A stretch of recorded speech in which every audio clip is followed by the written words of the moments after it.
Hello. Không thể chỉ đâu.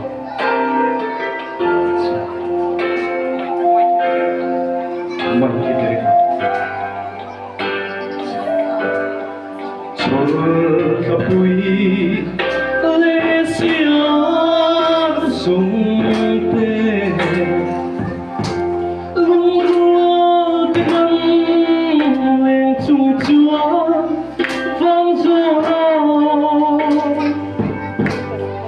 trong ai đang vui to ngào không vui cầm lấy trong hoa ngày nào sông đi Hãy subscribe cho kênh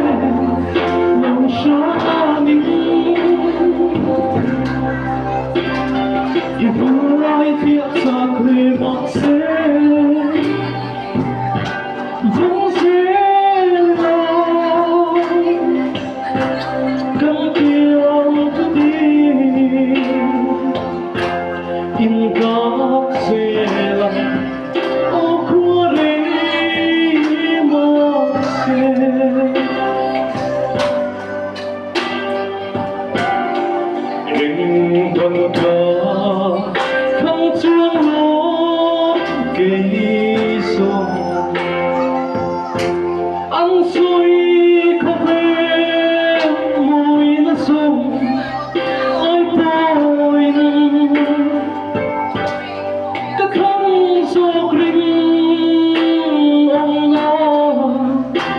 để không bỏ